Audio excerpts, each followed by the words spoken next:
سب سے پہلے یہ سمجھیے کہ شہادت کے لفظی معنی کیا ہے۔ شہد یشہد کے معنی ہے موجود ہونا۔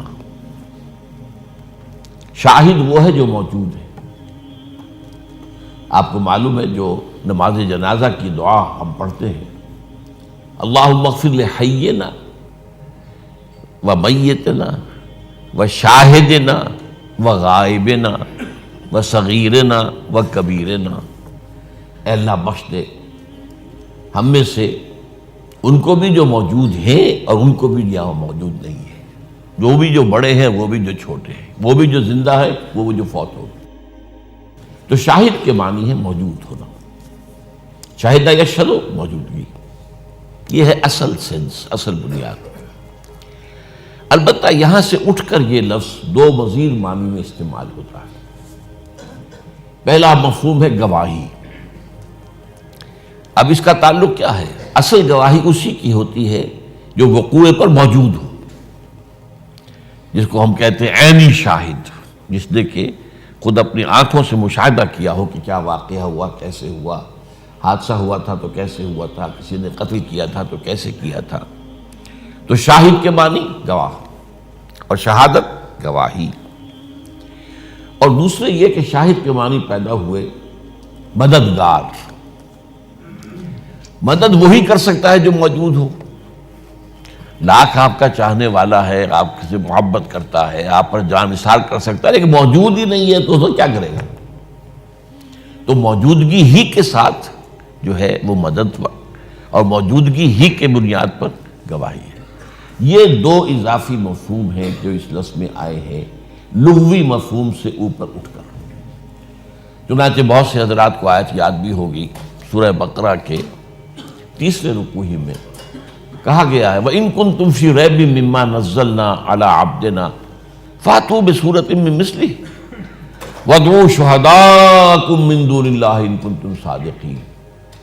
اور اے عرب کے لوگوں، اے قریش، اگر واقعتاً تمہیں کوئی شک ہے اس چیز کے بارے میں جو ہم نے اپنے بندے پر نازل فرمائی ہے صلی اللہ علیہ وسلم، قرآن پر اگر تمہیں شک ہے واقعتاً کہ یہ ان کا اپنا کلام ہے، انہوں نے خود ہی موضوع کر لیا ہے، یہ خود انہوں نے ہی در حقیقت اپنا ایک تحریر لکھ لی ہے اور اب ہم پر دھونس جما رہے ہیں، یا بعض جگہ یہ بھی آیا ہے کہ ڈکٹیشن لے لی ہے کسی سے، کوئی عجمی جو کہ تورات اور انجیل کا جاننے والا ہے، اس سے یہ ڈکٹیشن لیتے ہیں، یہ سارے حالات و واقعات پچھلے جو بیان ہو رہے ہیں ہم پر آ کر دھونس جماتے ہیں کہ یہ وہی آئی ہے۔ تو اگر تمہیں واقعی شک ہے، یہاں یہ نوٹ کیجیے واقعی کا لفظ میں کہہ رہا ہوں، لیکن اصل میں انہیں شک نہیں تھا، یہ صرف کہنے کی بات تھی، انہیں شک نہیں تھا۔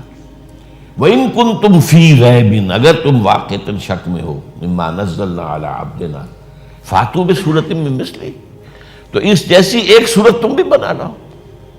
وَادْعُوا شُهَدَاءَكُمْ، اور پکار لو اپنے سارے مددگاروں کو، مِن دُونِ اللَّهِ، اللہ کے سوا، إِن كُنتُمْ صَادِقِينَ، اگر تم سچے ہو۔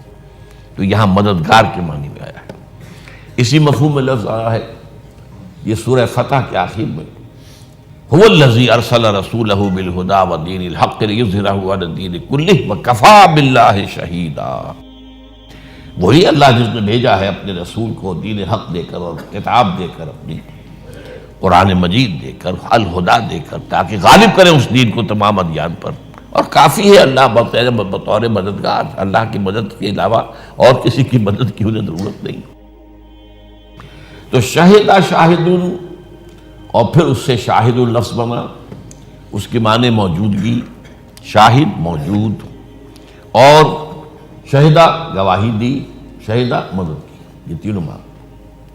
اب اس کو نوٹ کیجئے، انبیاء کرام کی جو بعثت ہوتی تھی ان کا مقصد کیا تھا، اس کے لیے قرآن مجید نے خاص طور پر اس لفظ کو چنا ہے۔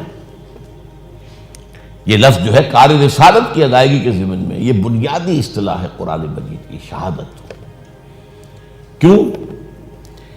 انبیاء کا، رسولوں کا کام یہ ہے کہ اللہ کا جو دین ان کے پاس آیا اس کی گواہی دیں، پہلے زبان سے گواہی دیں، پھر اپنے عمل سے گواہی دیں، پھر اس کا نمونہ پیش کر کے گواہی دیں۔ یہ گواہی دینا تاکہ قیامت کے دن لوگ یہ نہ کہہ سکیں کہ اللہ ہمارے پاس تو تیرا دین پہنچا ہی نہیں تھا، ہم سے محاسبہ کس بات کا؟ غور کیجیے اس بات کو۔ اور یہ بات آئی ہے سورہ نساء کے اندر، بڑی خوبصورت آیت ہے، رسلا مبشرین و منذرین لئلا یکون للناس علی اللہ حجۃ بعد الرسل وکان اللہ عزیزا حکیما۔ ہم نے اپنے رسولوں کو بھیجا، مبشر تھے، نذیر تھے، جو سیدھے راستے پر آ گئے ان کے لیے بشارتیں ہیں، روح و ریحان و جنت نعیم، اور جو غلط راستے پر اڑے رہے ان کے لیے پھر انذار ہے، خبردار کر دینا ہے، جہنم کا تم نوالا بنو گے۔ تو مبشرین و منذرین لئلا یکون للناس علی اللہ حجۃ، یہ لام اور علی یہ دو حروف نوٹ کر دیجیے، حروف جار ہیں یہ۔ لام آتا ہے کسی شے کے حق میں ہونے کو، اور علی آتا ہے کسی کے خلاف ہونے کو۔ جو بڑی مشہور حدیث ہے، تمہیں تو یاد ہی ہونی چاہیے آپ کو سب کو، چند الفاظ ہیں، القرآن حجۃ لک او علیک۔ یہ قرآن یا تو تمہارے حق میں حجت ہے اگر اس پر ایمان لاتے ہو، اس کو پڑھتے ہو، اسے حفظ جان بناتے ہو، اس سے اپنے سینے کو منور کرتے ہو، اسے اپنا امام بناتے ہو، اس کے بتائے ہوئے راستے پر چلتے ہو، تو یہ حجت ہے، دلیل ہے۔ اور نہیں کرتے تو یہ تمہارے خلاف حجت بن جائے گا کہ اللہ یہ قرآن پڑھتا تھا یہ بدبخت، اور پھر بھی سودی کاروبار کر رہا تھا۔ اب یہ حجت آپ کے خلاف ہوئی کہ آپ کے حق میں ہوئی؟ اسی طرح گواہی آپ کو معلوم ہے، گواہی یہ دو دھاری تلوار ہے، کسی کے حق میں ہوگی، کسی کے خلاف ہوگی۔ حق میں ہوگی تو لام آئے گا، وہ جو میں نے بتایا، القرآن حجت لک او علیک، یہ قرآن یا تمہارے حق میں حجت ہے، دلیل ہے، اور یا تمہارے خلاف ہے۔ اور اسی معنی کے اندر سورہ نساء میں فرمایا، یا ایھا الذین آمنوا کونوا قوامین بالقسط شہداء للہ، اے اہل ایمان حق اور عدل کے قوام، قائم کرنے والے بن کر کھڑے ہو جاؤ، اور اللہ کے حق میں گواہی دینے والے ہو۔ لام آیا یہاں پہ، شہداء للہ۔ ایک ہوگا شہداء اللہ، وہ ابھی بعد میں آئے گا، شہداء علی الناس وہ بعد میں بھی آئے گا۔ تو شہادت جو ہے در حقیقت انبیاء اور رسل کی بعثت کا اصل مقصد ہے، تاکہ وہ یہ نہ کہہ سکیں کہ ہمارے پاس تو کوئی بات آئی نہیں، کوئی دعوت آئی نہیں، کوئی پیغامبر آیا نہیں، کوئی نذیر نہیں آیا، کوئی بشیر نہیں آیا۔ تو اس حوالے سے جو انبیاء کا کار رسالت ہے اس کے لیے لفظ شہادت۔ اب اس معنی میں دو آیتیں میں نے آپ کو سنائی۔